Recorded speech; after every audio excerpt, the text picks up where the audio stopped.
Bonjour à tous sur notre nouvelle émission de chasse et pêche. Et maintenant, nous allons voir quelque chose que vous n'avez jamais vu.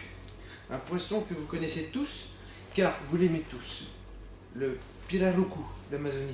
Attention, notre émission portera sur un sujet de grande envergure, les effets nucléaires sur leur espèce. Et maintenant, action! Oh monsieur, vous êtes qui là? Moi, Oui, vous. et Qui vous êtes? je suis un grand scientifique, je suis le présentateur ici. Pourquoi vous êtes habillé en pêcheur? Scientifique pêcheur. Ouais, bon, on vous croit tous. Allez. Laissez-moi. On n'est Non. pas sur France 5 ici. Non, pas du tout, allez. Aïe. Aïe. Non, j'ai pas la sécurité. Oh, non mais c'est pas possible, ça, c'est quoi ce plateau là? Oui, allô? Est-ce que c'est bien la régie? Oui, ici le présentateur de la nouvelle émission. Il y a un problème sur le plateau. Il y a des gens qui s'incrustent tout le temps à Gen 4. Voilà, je viens de retrouver un pêcheur de France 5. Ça va pas du tout là. Oui, non, c'est pas drôle. Envoyez-moi le caméraman de suite si vous voulez pas vous retrouver à la rue. Oui, je suis là, je suis en retard un peu. Là. Ok. Bon, allez, on y va.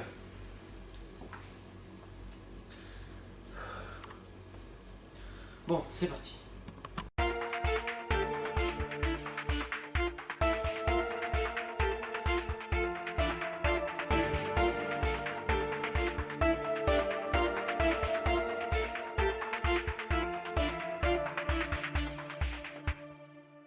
Bonjour à tous et à toutes. Aujourd'hui, dans notre nouvelle émission, notre ciel céleste, nous allons aborder un sujet qui nous concerne tous, car il concerne notre univers dans lequel nous vivons.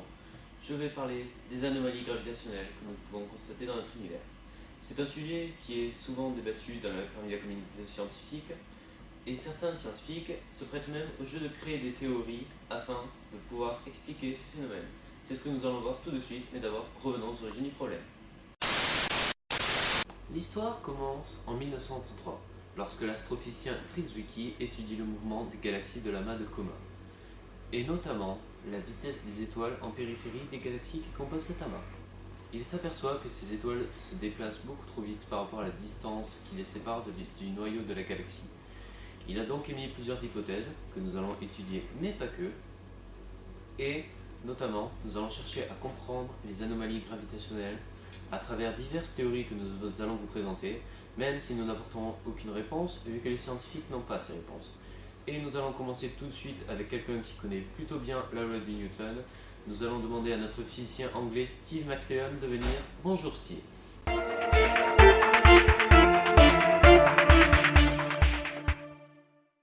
Alors, bonjour Steve et merci d'être venu sur le plateau aujourd'hui. Oui, donc Steve, pouvez-vous nous parler de... Non, mais c'est bon, moi personne ne me respecte là. D'un moment. Ah, ok, merci. Bon, allez, on peut continuer. On peut continuer? Très bien, donc commençons. Bon, eh bien, commençons avec la loi de Newton. Ah oui, la loi de Newton. Donc, commençant en 1166, où il y a eu l'intuition des forces, des objets qui s'attirent entre eux. Et en 1187, il publie un livre.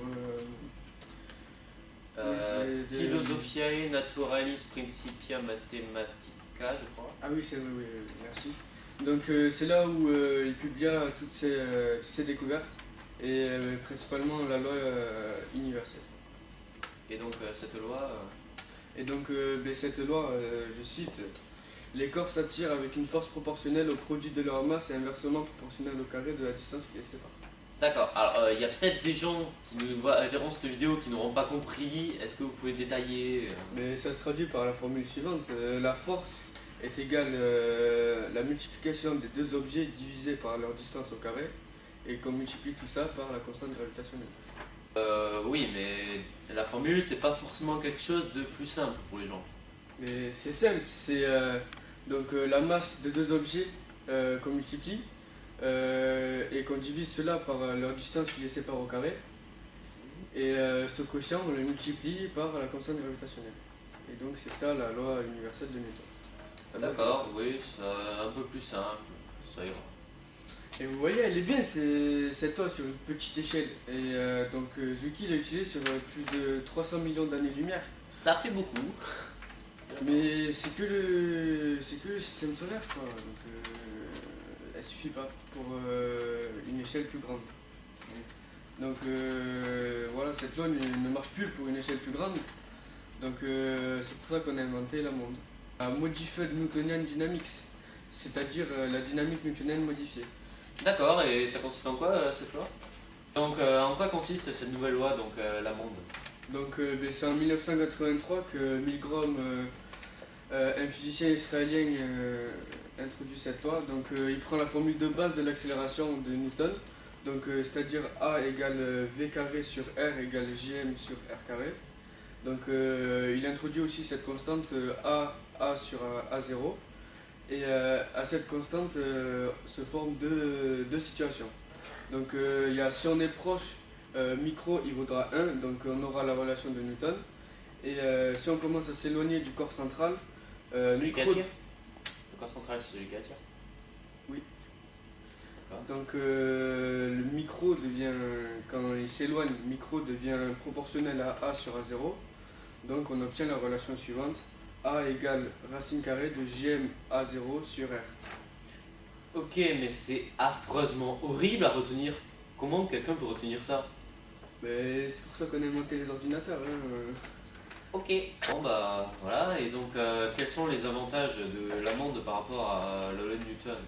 Bah alors les avantages, c'est qu'elle est bien plus précise et qu'on peut l'utiliser à toutes les échelles, donc peu importe la distance.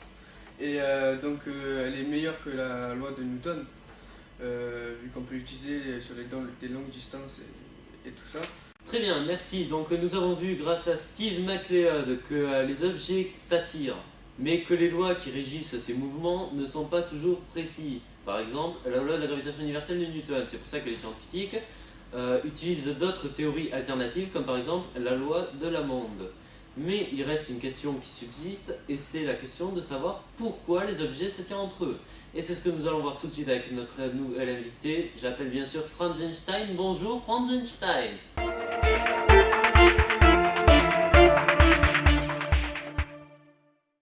Bonjour.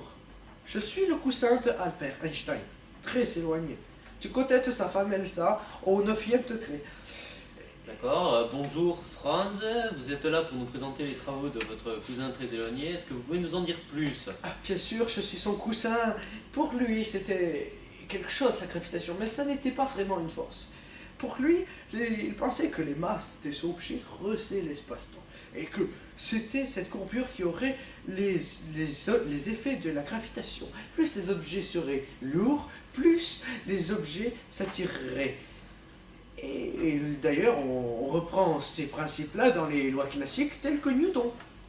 D'accord, donc pour résumer vite fait le principe, en gros, les objets courbent l'espace et les objets qui passent dans la courbure retombent vers l'objet principal qui cause la courbure.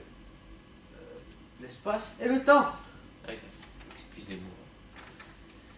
Et donc ça courbe l'espace-temps et voilà.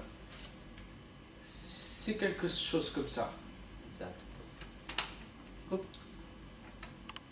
Très bien, Franz. Et par rapport au calcul, parce qu'avec Albert Einstein, j'imagine que ça atteint des sommets, est-ce que vous pouvez détailler ces calculs? Je n'y comprends pas. Mais je peux vous renseigner un peu. Sinon, il y a le service après-vente pas loin. Pour la constante gravitationnelle générale, non, pour la relativité générale d'Einstein. Mais vous savez, hein, on revient manger. Alors, ça s'écrit avec la formule R micro V moins 1 demi R multiplié par G micro V. C'est égal à 8 pi G sur C puissance 4 fois T micro V moins G, non, moins la constante cosmologique fois G micro V. D'accord. On s'est peut-être mal compris. Est-ce que vous avez plus simple? Une petite équation. G égale E. Voilà. Vous voyez comme vous voulez. Mais c'est la géométrie de l'espace-temps. Et les courbures. E représente le tenseur matière-énergie. Un tenseur. Oui, un tenseur. Qu'est-ce donc? Un tenseur, c'est la fonction des coordonnées de l'espace-temps. C'est espace est défini sur n dimensions. 3 dimensions, 4 dimensions, 5 dimensions, 6 dimensions. D'accord. On peut aller loin comme ça. C'est des tenseurs définis avec n puissance k, et k représente l'ordre du tenseur. Mhm. Par exemple, un vecteur est un tenseur d'ordre 1, k égale 1. Un vecteur. D'accord, donc en gros, c'est pour se déplacer quoi. Comment? En gros, c'est pour se déplacer quoi. Oui, non, mais en effet, mais c'est. En fait, c'est. Mais bon, on va pas rester là-dessus non plus très longtemps. Oui. Parce qu'apparemment, nous avons une autre théorie à traiter. Ah ouais? Ouais. Il s'agit de la matière noire. Cette matière a une particularité. Déjà, elle a été découverte par mon ami Zwicky, et surtout quand il regardait la maths coma en 1933. Bon, passons. La matière noire a une insensibilité aux ondes électromagnétiques. Elle n'est pas visible. De plus, eh bien, la matière noire a un énorme effet gravitationnel. Ouais, crâne. Elle creuse. De plus, on pourrait la soupçonner. Ces étoiles en périphérie des galaxies qui tournent beaucoup. Le problème de Zuki, non? Oui, c'est ça. D'accord, mais bon, passons. Connaissez-vous l'homologue de la matière noire? L'homologue énergétique de la matière noire. L'énergie sombre. Alors, absolument pas, mais j'imagine que si vous êtes là, c'est pour nous le dire. Vous me payez pour ça. Très bien. L'énergie sombre. Théoriquement, l'énergie sombre existerait. Et elle ferait 68% de notre univers. Eh, c'est pas mal, hein, c'est conséquent. C'est pas mal. Donc, pour parler de cette énergie, elle serait dotée d'une pression négative, ce qui donnerait un effet de répulsion. Alors, Elle repousse. et par rapport à la matière noire, du coup, quel rapport avec la relativité générale? Elle serait liée à la constante cosmologique. Mais parlons plutôt du fait qu'elle exerce une forte influence sur l'expansion de l'univers. Mais c'est qu'on n'a pas le temps. Donc merci pas le temps. Franz Wiki d'être venu ici. Non, Franz Einstein d'ailleurs. Mais, voilà, vous me bloquez. Ouais, bon. Merci d'être venu nous aider. Mon train. D'accord. Bon, au revoir. Bon, ben je repasse l'antenne au studio. Bon, au revoir.